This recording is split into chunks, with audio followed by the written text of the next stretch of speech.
बिस्मिल्लाहिर्रहमानिर्रहीम। अस्सलाम वालेकुम वरहमतुल्लाहि वबरकातुहू। नाज़रीन, मैं हकीम खालिद महमूद नक्शबंदी मुजद्दिदी एक नई वीडियो के साथ हाज़िर हूँ और आप सबको अपने चैनल पर खुशामदीद कहता हूँ। नाज़रीन, चैनल को सब्सक्राइब करें, बेल आइकन ज़रूर दबाएँ ताकि आपको हर रोज़ नई आने वाली वीडियो सबसे पहले मिल सके। वीडियो शेयर भी कर दिया करें ताकि दूसरे लोग भी इससे फ़ायदा हासिल कर सकें। व इज़ा मृत फ़ाहुव यशफ़ीन, जब भी मैं बीमार होता हूँ वही अल्लाह शिफ़ा देता है। शिफ़ा देने वाली अल्लाह की ज़ात है। दुआ खाने से पहले इस दुआ को याद कर लिया करें तो इंशाअल्लाह ताला अल्लाह ताला फिर इस दुआ में शिफ़ा रख देते हैं।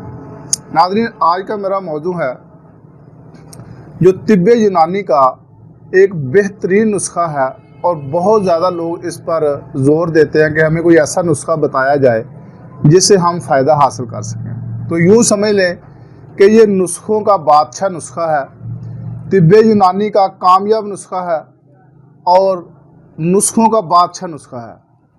ये ऐसा नुस्खा है कि खून पैदा करता है, साफ़ सुथरा खून पैदा करता है और कुदरती अमसाक पैदा करता है, ठहराव पैदा करता है, फरीक सानी को मुतमिन करता है, खुश करता है।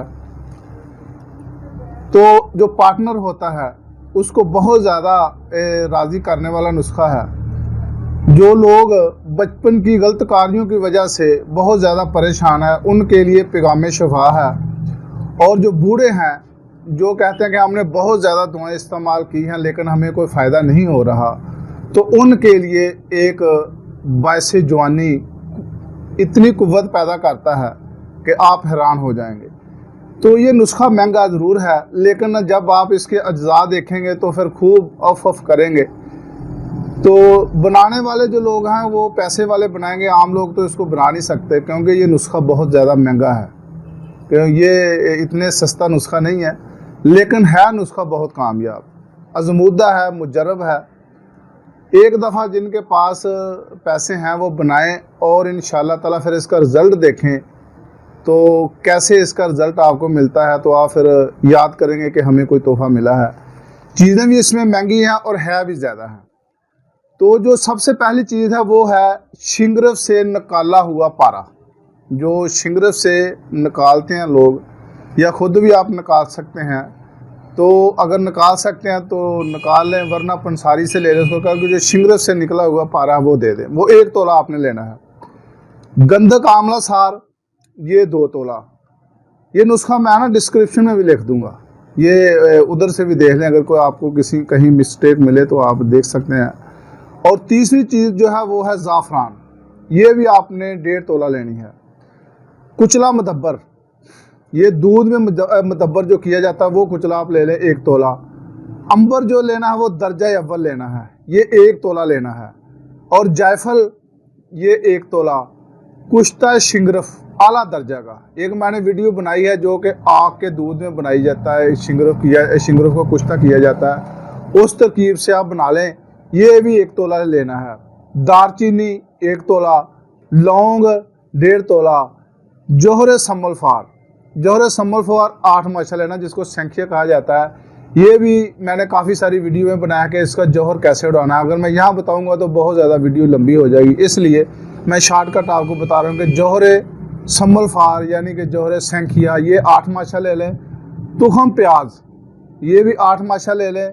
जलवत्री ये आपने 1.5 तोला लेनी है। कुश्ता मरगांग ये आम जो दवाखाने जो होते हैं या किसी पंसार स्टोर से ले लें, अगर ख़ुद बना सकते हैं तो ख़ुद बना लें, इसका बहुत अच्छा रिज़ल्ट है। ये भी 1.5 तोला लेना है। कस्तूरी असल ये चीज़ बहुत महंगी है। इसमें 2 चीज़ें जो है ना वो बहुत महंगी है, एक तो जो कस्तूरी है और दूसरी जो अंबर है। कस्तूरी 1 नंबर होनी चाहिए, 2 नंबर लेंगे आप उसका रिज़ल्ट नहीं आपको मिलेगा। ये भी 1 तोला इसमें डालनी है। तो आकर करा 1 तोला। आगे लेना कि शीशा हिंग, इसको बरियां करना है। बरियां का मतलब होता है कि इसको भूनना, किसी कढ़ाई में डाल लें और इसको भून लें। तो ये शीशा हिंग लेनी है, आम हिंग नहीं लेनी। ये भी 1.5 तोला लेनी है। और कुश्ता मरवारी ये सुच्चे मोतुआ का कुश्ता होता है, ये आपने 1.5 तोला लेना है। ये सब चीज़ें जो है सबसे पहले आपने क्या करना है कि जो पारा है और गंधक है इन दोनों को आपने मिक्स करके इसकी खूब रगड़ाई करनी है। ये कुजली बन जाएगी। और उसके बाद जितनी भी चीज़ें हैं, जो जौहर है वो आपने अलहदा उड़ा लेना है, वो आप हासिल कर लें। और जो मुर्गा का कुश्ता है अगर आप बना सकते हैं तो वो भी आप बना लें, जो कुश्ता शिंगरफ है वो भी आप बना लें। इन तमाम चीज़ों को पहले अलहदा अलहदा पीसना है, उसके बाद वो जो कुजली बनाई है उसमें इसको शामिल करके खूब ज़ोरदार हाथों से रगड़ाई करें। और इसको रगड़ाई करने के बाद 0 कैप्सूल जो होता है उसमें आप भर लें। ये जो मैंने चीज़ें बताई हैं, आप इससे क्वार्टर भी बना सकते हैं, मसलन के चौथा हिस्सा भी बना सकते हैं। आप अगर उससे कम बनाना चाहें तो उससे कम भी बना सकते हैं। ये जो नुस्खा है ये दुकानदारों के लिए जो मतलब करते हैं उनके लिए है। अगर घरों में कोई बनाना चाहता है तो वो फिर अपनी मकदार के हिसाब से, उस रेशो के हिसाब से चीज़ें ले लें और कुश्ता तैयार कर लें। और ये एक कैप्सूल रोज़ाना आपने खाने से 2-3 घंटा पहले इस्तेमाल करना है।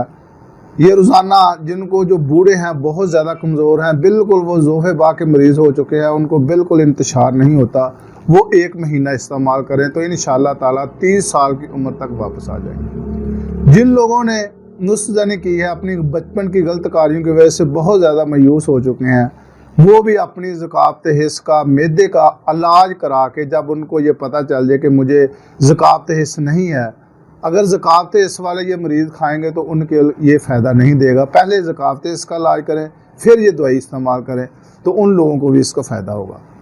और जो लोग जवानी में ही बुढ़ापे का शिकार हो जाते हैं, यानी कि उनको मर्दाना कमज़ोरी की शिकायत हो जाती है, अभी वो 30, 32, 34, 40 साल तक होते हैं, तो उनके लिए भी बहुत ही फ़ायदेमंद है। अगर जो लोग माँ के पेट से नमर्द नहीं है, तो बाद में हुआ किसी गलत कार्यों की वजह से या और किसी वजह से हो जाते हैं आदमी, तो वो ये नुस्खा इस्तेमाल करें तो इंशाअल्लाह ताला देखें कि इसका रिज़ल्ट आपको क्या मिलता है। ये यूँ समझ लें कि जो ज़ोफ़े बाग के कुछ जितने भी नुस्खा जाता है, उन तमाम कुश्तों का नुस्खों ये सरदार नुस्खा है। तो खुदा हाफ़िज़। अस्सलाम वालेकुम व रहमतुल्लाहि व बरकातुहू।